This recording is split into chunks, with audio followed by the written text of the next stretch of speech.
Friends, आज हम CPC के सेक्शन 101 से सेक्शन 112 तक के बारे में डिस्कस करेंगे। इसमें सेक्शन 101 कहता है second appeal on no other grounds. जो सेकंड अपील करेंगे उसमें जो सेक्शन 100 में फर्स्ट अपील की गई, उस अपील में जो ग्राउंड लिए गए उन ग्राउंड्स के अलावा कोई अदर ग्राउंड नहीं उठाया जा सकता।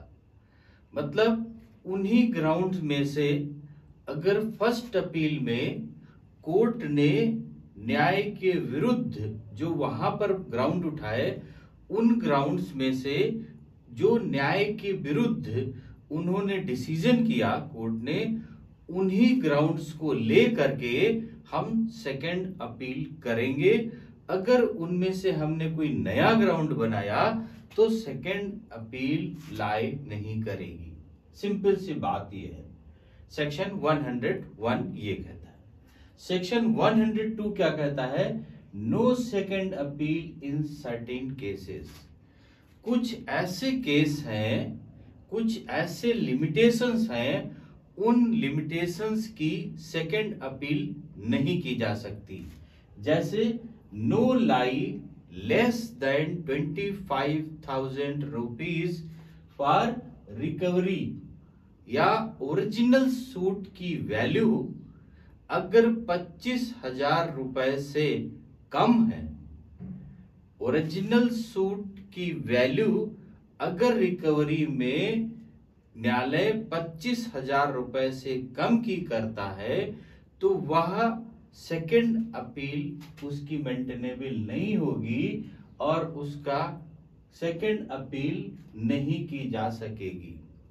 अब एक और सेकंड बात कह देते हैं इसमें से कि अगर वाद की प्लेंट का नेचर ऐसा है कि जो लघुवाद न्यायालय है, जो लघुवाद न्यायालय है जिसका कॉग्निजेंस करता है, जिसमें लघुवाद न्यायालय केस को ट्रायल करता है और उस लघुवाद न्यायालय का वह वाद सेक्शन 8 सब क्लास 1 सीपीसी के अधिकारिता की अंतर्गत अगर है, मतलब लोअर जो लघुवाद न्यायालय है उसमें जो वाद जिसका कॉग्निजेंस कोर्ट ने लिया उसकी वैल्यू 3,000 रुपीज से अगर कम है तो फिर सेकंड अपील लाए नहीं करेगी। उसकी वैल्यू कितनी होनी चाहिए? 3,000 से ज्यादा। और रिकवरी वैल्यू कितनी होनी चाहिए अदर केसेस की, लघुवाद न्यायालय छोड़ करके 25,000 से एबव। ये बात सेक्शन 102 में कह दी गई। सेक्शन 103 कहा power of high court to determine issue of fact. अगर कोई कोर्ट, जो हम सेकंड अपील में आए हैं, अगर उसमें इफ एविडेंस सफिशिएंट, अगर उसमें पर्याप्त साक्ष्य मौजूद हैं तो हाई कोर्ट उसमें से इश्यू को डिटरमाइन कर सकता है, मतलब इश्यूज फ्रेम कर सकता है और उनको डिसाइड करने के लिए, इश्यूज के डिस्पोजल के लिए अपील में एविडेंस भी ले सकता है या भेज सकता है उस इश्यूज को प्रिंसिपल कोर्ट में डिसीजन के लिए। तो सेकंड अपील में क्या है, इसमें क्या है कि अगर कोई कोर्ट को ये लगता है कि इसमें इस इश्यू को फ्रेम नहीं किया गया और इस इश्यू को फ्रेम करके अगर डिसाइड कर दिया जाए तो वह अपील के डिसीजन में निर्णायक भूमिका निभाएगी, तो उसमें कोर्ट इश्यू फॉर्म कर सकती है और उस इश्यूज के लिए पक्षकारों से एविडेंस कलेक्ट कर सकती है, उस इश्यूज को डिसाइड कर सकती है या उस इश्यूज को डिसाइड करने के लिए प्रिंसिपल कोर्ट को भेज करके एविडेंस लेकर के उसे डिसाइड करवा सकती है। लेकिन वह इश्यू जो वो फॉर्म कर रही है, वह इश्यू प्रिंसिपल कोर्ट के द्वारा नहीं बना करके डिसाइड किया गया हो और या फर्स्ट अपीलेट कोर्ट में भी इश्यूज वो बना करके न डिसाइड किया गया हो, तब उसे हम सेकंड अपील में इश्यूज को फॉर्म करके और उसे एविडेंस लेकर के डिसाइड करवा सकते हैं। ये बात सेक्शन 103 में कह दी। सेक्शन 104 में कहा order from which appeal lies. कौन कौन से ऑर्डर की अपील लाई करेगी, अपील लाइज होगी। तो उसमें इसमें एक बात कह दी, ये सेक्शन एफ से स्टार्ट होगा, सब क्लास एफ से स्टार्ट किया गया, यह सब क्लास 4 से शुरू किया गया। तो इसमें कहा गया 1940 के अधिनियम संख्या 10 की धारा 49 और अनुसूची 3 के द्वारा खंड का से 4 तक का रिपील्स कर दिया गया, लोप कर दिया गया, उन्हें हटा दिया गया। इस अधिनियम के द्वारा 4 तक हटा दिया गया। उसके बाद चा या एफ से नेक्स्ट पार्ट शुरू हुई। तो एफ से सब क्लास से शुरू हुआ। उसमें कहा गया कि under section 35A, section 35A के तहत या सेक्शन 91 और 92 के नेचर के मेल खाते हुई या सेक्शन 95, इन सेक्शन के तहत अब अगर कोई अपील फाइल की जाती है तो वो लाए करेगी। या एक बात और कह दी गई कि अगर किसी के पक्ष में अरेस्ट का ऑर्डर हुआ है या detention in civil prison, civil कारागार में निरुद्ध करने का आदेश हुआ है या फाइन जुर्माने का आदेश हुआ है, अगर ऐसा कोई आदेश हुआ है और उसके पास ये साक्ष्य मौजूद है कि ये आदेश उसके खिलाफ गलत किया गया है, तो उसके खिलाफ में, लेकिन ये fine, arrest, detention in civil prison ये एग्जीक्यूशन के लिए ना हो, मतलब लास्ट ऑर्डर जिसमें कोर्ट एग्जीक्यूशन कराने जा रही, एग्जीक्यूशन के लिए नहीं, एग्जीक्यूशन के पहले की बात हो रही है कि अगर उनमें ये ऑर्डर हुए हैं किसी के खिलाफ में तो वह इनके लिए भी अपील उसके लिए मेंटेनेबल होगी। अब इसके बाद कहा कि इन सेक्शन में, मतलब सेक्शन 35A, 91, 92 के लाइक और सेक्शन 95, इनमें जो सेक्शन के तहत अपील सेकंड लाई करी, उनमें जो डिसीजन हुआ, नो अपील शैल लाई, उनके जो डिसीजन होगा उस डिसीजन की अपील लाई नहीं करेगी। मतलब no appeal shall lie from any order passed in appeal this section. इन सेक्शंस में जो अपील में डिसीजन फाइल हुआ, डिसीजन दिया गया, उस डिसीजन की अपील अब नहीं की जाएंगी, इस सेक्शन 104 कहता है। अब सेक्शन 105 में आ जाते हैं अदर ऑर्डर्स। अदर ऑर्डर्स क्या क्या हो सकते हैं? नो अपील शैल लाई प्रिलिमिनरी ऑर्डर्स, प्रिलिमिनरी ऑर्डर्स के खिलाफ में अपील लाई नहीं करती, अपील लाई नहीं करती। अब इस प्रिलिमिनरी ऑर्डर में क्या है ये बता दे। जैसे कोई एक प्लेंट फाइल किया गया और उस प्लेंट में सेक्शन 39 रूल 1 और 2 के तहत स्थायी निषेधाज्ञा का आदेश मांगा गया, अस्थायी निषेधाज्ञा का आदेश मांगा गया कि हमको इस इंजेक्शन दे दिया जाए कि इसका कार्य तत्काल रोक दिया जाए, और फर्स्ट डेट में या किसी डेट में बिना अपोजिट पार्टी को सुने हुए थर्ड सेक्शन ऑर्डर 39 रूल 1 और 2 के तहत वह डिसीजन कर दिया जाता है, उस एप्लीकेशन का डिस्पोजल किया जाता है। अब एप्लीकेशन का डिस्पोजल प्रिलिमिनरी ऑर्डर कहलाएगा। अगर दोनों पक्षों को सुन करके उसको मेरिट पे ऑर्डर किया जाता तो वो फाइनल ऑर्डर कहलाता और उस ऑर्डर के खिलाफ में अपील जाया जा सकता था। लेकिन यहां पर अपोजिट पार्टी को नहीं सुना गया, डायरेक्ट पहली डेट में या उसके बिना उपस्थित हुए उसको सुना दिया गया, उस एप्लीकेशन का डिस्पोजल कर दिया गया, तो वो क्या कहलाई, प्रिलिमिनरी ऑर्डर कहलाया, और प्रिलिमिनरी ऑर्डर की अपील नहीं होगी।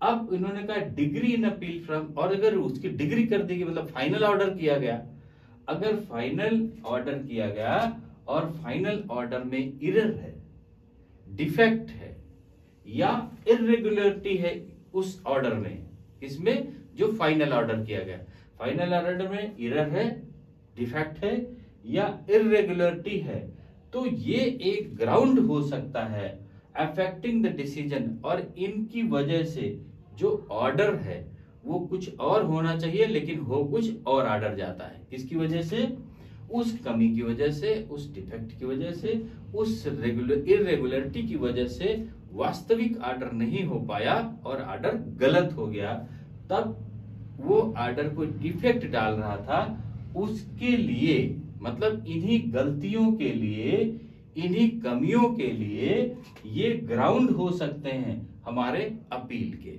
तो कहने का मतलब है कि हमें अपील में कौन कौन से अदर ग्राउंड ले लेने हैं, जैसे एरर है, कोई डिफेक्ट है और या इर्रेगुलरिटी है उस ऑर्डर में, तो वो हमें अदर ग्राउंड्स ले लेने हैं अपील को मेंटेनेबल करने के लिए, क्योंकि ये उसके ऑर्डर को इफेक्ट कर रहे हैं। अब सेक्शन 106 में आ जाते हैं, what courts to hear appeals, को कौन कौन सी कोर्ट को अपील सुनने की पावर है। Appeal shall lie that court, उस कोर्ट में अपील लाई करेगी, उस कोर्ट में अपील सुनी जाएगी। An appeal would lie from the decree in the suit, उस सूट की डिग्री की जहां अपील होती है, उस प्लेंट की डिग्री हो जाए और डिग्री की जहां अपील होगी वहां पर ही उस कोर्ट में जो ऑर्डर्स होंगे उन ऑर्डर की अपील लाई करेगी। मतलब एक कोर्ट की अपील कहां की जाएगी, जहां उस केस का डिसीजन हो जाता और डिग्री हो जाती, उस डिग्री की जहां अपील होती वहां पर उस कोर्ट की किसी ऑर्डर का अपील होगी, पहली बार। दूसरी बार कहा order by that court which exercise the appellate jurisdiction, और जो अपीलेट ज्यूरिडिक्शन ने ऑर्डर किया, मतलब जैसे लोअर कोर्ट का डिग्री किसमें फॉर्म होगी, डिग्री की अपील किसमें होगी, सेशन कोर्ट में, मतलब लोअर कोर्ट की अपीलेट पावर किसको है, सेशन कोर्ट को। अब सेशन कोर्ट ने एक्सरसाइज किया उस अपील पर और सेशन कोर्ट ने उस अपील का डिसीजन किया, तो वो जो एक्सरसाइज अपीलेट कोर्ट ने किया उसकी अपील कहां होगी, वो कहा कि हाई कोर्ट में होगी। मतलब लोअर कोर्ट प्रिंसिपल कोर्ट होगी, प्रिंसिपल कोर्ट की अपील सेशन कोर्ट में, और session court appellate exercise court हो गई, तो अपीलेट एक्सरसाइज कोर्ट सेशन की अपील कहां चली गई, हाई कोर्ट में चली गई। ये इन्होंने कहा सेक्शन 106 में कि what courts to hear appeals, कौन कौन सी कोर्ट को अपील सुनने का पावर होगा, तो ये बात क्लियर हो गई होगी। सेक्शन 107 कहता है power of appellate court, appellate court का पावर क्या क्या है। अब अपील तो सुनने की बात हो गई, अपील के ग्राउंड की बात हो गई, अब अपील के कोर्ट का पावर क्या क्या है। पावर में सब क्लास 1 कहता है कि डिटरमाइन ए केस फाइनली, उस केस को जिसकी अपील की गई है उसे फाइनल कर दे, फाइनल डिस्पोज कर दे, मतलब उसका निर्णय कर दे। सेकंड बात, रिमांड ए केस, अगर उस केस में कोई कमी है, लोअर कोर्ट ने उस कमी को डिसाइड नहीं किया, तो वो उसको वापस उसको डिसाइड करने के लिए भेज सकता, मतलब उस केस को रिमांड कर सकता है। थर्ड बात कही, frame issues and refer them for trial, उस कोर्ट में जिसमें अपील फाइल की गई, अगर कोर्ट को लगता है कि इसमें इस इश्यूज को फॉर्म नहीं किया गया, इस इश्यूज को नहीं डिसाइड किया गया, तो वो इश्यूज को फॉर्म कर सकती है, खुद एविडेंस लेकर के डिसाइड कर सकती है, या तो उसको नीचे भेज सकती है इश्यूज फ्रेम करने के बाद में कि इस इश्यूज को एविडेंस लेकर के डिसाइड कीजिए, ये भी कर सकती है। और लास्ट पार्ट क्या कह सकता है, टेक एडिशनल एविडेंस, और उसमें एडिशनल अतिरिक्त साक्ष्य ले सकता है। पहले तो साक्ष्य हो गया, अब इश्यूज फॉर्म हो गया, तो इश्यूज को डिसाइड करने के लिए एविडेंस चाहिए, तो वो पार्टी से अतिरिक्त साक्ष्य भी ले सकता है। ये अपील की पावर होती है उसको अपीलेट कोर्ट की। अब इसके सब क्लास भी कहता है the appellate court have the same power as the courts of original jurisdiction. जो मूल कोर्ट की पावर होती है, प्रिंसिपल कोर्ट की पावर होती है, जैसे लोअर कोर्ट है, सिजम कोर्ट है, जो लोअर कोर्ट का पावर, प्रिंसिपल कोर्ट का जो पावर है कि वो हियर करे, इश्यूज फ्रेम करे, एविडेंस ले और इश्यूज को डिसाइड करे, उसके बाद ऑर्डर करे, तो यही सारे पावर अपीलेट कोर्ट को भी है, मतलब सेशन कोर्ट को भी है, हाई कोर्ट को भी है कि वो एविडेंस ले, इश्यूज फ्रेम करे, एविडेंस ले और केस को डिसाइड करे। तो इन्होंने कहा सेम पावर उसके हैं जो एक प्रिंसिपल कोर्ट को पावर है। सेक्शन 107 ये हो गया। सेक्शन 108 कहता है procedure in appeal from appellate degree and order. जो अपीलेट डिग्री है और जो ऑर्डर है उनमें कौन कौन सी रूल लागू होंगे। तो इन्होंने कहा अपीलेट डिग्री को जब हम अपील करेंगे तो उसमें जो अपील के इस चैप्टर के रूल है वो सब के सब लागू होंगे। मतलब अपीलेट डिग्री में अपील के सारे नियम कानून लागू होंगे। दूसरी बात कहा second order made under this code or under any special और लोकल लॉ। अगर कहीं पर कोई स्पेशल लॉ लागू है या वहां के क्षेत्र का लोकल लॉ है और उसकी अपील करनी है तो उनमें भी यही नियम अपील के लागू होंगे। उस एक्ट में भी जो लोकल लॉ है उसमें या कोई स्पेशल लॉ बनाया गया उसमें भी, तो अपील के नियम सारे में एक ही लगेंगे, चाहे वो अपीलेट डिग्री हो, चाहे वो स्पेशल लॉ का अपील हो और चाहे वो लोकल लॉ की अपील हो। सबकी अपील के नियम कानून एक ही होंगे जो इस चैप्टर में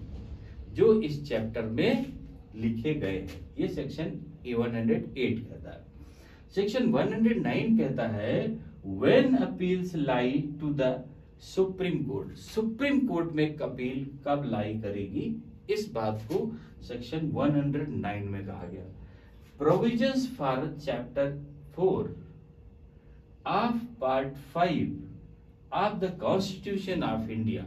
जो कॉन्स्टिट्यूशन ऑफ इंडिया का संविधान के भाग 5 के अध्याय 4 के उपबंधों के और ऐसे नियमों के जो भारत के न्यायालयों से अपीलों के संबंध में उच्चतम न्यायालय द्वारा समय समय पर बनाए गए और इनमें इसके पश्चात अंतर्विष्ट उपबंधों के अधीन रहते हुए किसी उच्च न्यायालय को सिविल कार्रवाई में किसी निर्णय, डिग्री या अंतिम आदेश की अपील उच्च न्यायालय में होगी।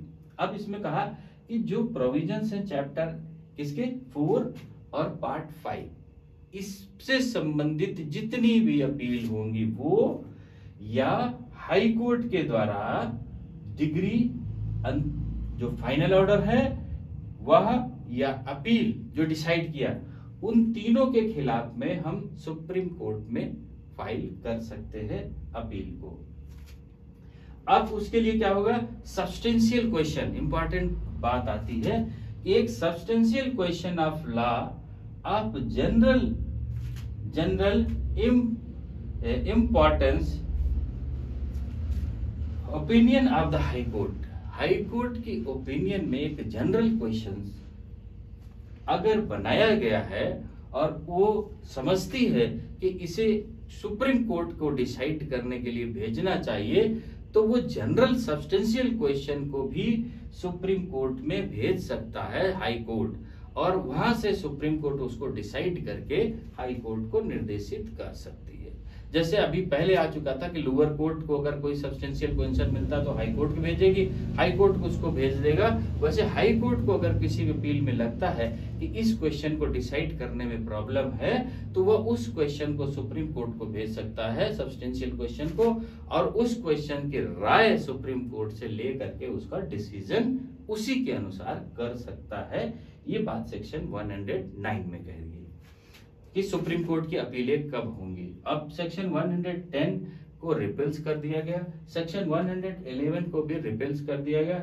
सेक्शन 112 जो है सेविंग्स के बारे में बताता है, व्यवृत्तियों के बारे में बताता है। व्यवृत्तियों में क्या क्या है? No effect of power of supreme court under article 138। Section 100 संविधान के अनुच्छेद 136 और 136 के अनुसार जो सुप्रीम कोर्ट के पावर जो हैं उस पर इफेक्ट नहीं डालते, वो सारे कार्य सुप्रीम कोर्ट के द्वारा किए जाते हैं। और interference with any rules made by the Supreme court, जो सुप्रीम कोर्ट ने नियम बनाए हैं उनमें कोई इंटरफेयर नहीं होता, तो वो सारे के सारे काम सुप्रीम कोर्ट कर सकती है। मतलब कहने का सिंपल सी बात है, अगर सुप्रीम कोर्ट के जो रूल रेगुलेशन या कॉन्स्टिट्यूशन का सेक्शन कॉन्स्टिट्यूशन का अनुच्छेद कौन सा 136 के उसमें है, उन्हें सुप्रीम कोर्ट सुनने का पावर रखता है। तो ये बातें सारी चीजें हैं। अभी सेक्शन 101 से लेकर के सेक्शन 112 तक वेरी इजी सेक्शन है, क्लियर हो गए होंगे। सेक्शन 100 अपील के ग्राउंड के बारे में, सेक्शन 102 सेकंड अपील कौन कौन से केस में होंगी, क्या पावर्स होंगी। सेक्शन 103 में कहा कि डिटरमाइन इश्यू करने का, इश्यू डिसाइड कर सकता है, एविडेंस ले सकता है। सेक्शन 104 कहता है कि कौन कौन से ऑर्डर की अपीलें होंगी और उन पर जो अपील ऑर्डर होगा उनकी अपील आगे नहीं की जाएगी। सेक्शन 105 में ऑर्डर अदर ऑर्डर्स की बात करता है कि कौन कौन से अदर ऑर्डर होंगे। सेक्शन 106 कहता है कि कौन सी कोर्ट अपील सुनने की पावर रखती है। सेक्शन 107 कहता है कि अपीलेट कोर्ट की पावर्स क्या क्या होंगी। सेक्शन 108 कहता है कि डिग्रीज और ऑर्डर की अपीलें कहाँ सुनी जाएंगी, कैसे सुनी जाएंगी, उनमें कौन कौन से नियम लागू होंगे। सेक्शन 109 सुप्रीम कोर्ट में अपील की बात करता है कि सुप्रीम कोर्ट अपील में कैसे जाएंगे। सेक्शन 110-11 रिपेल्स कर देगा और सेक्शन 112 सेविंग्स या प्रवृत्तियों के बारे में बात होती है।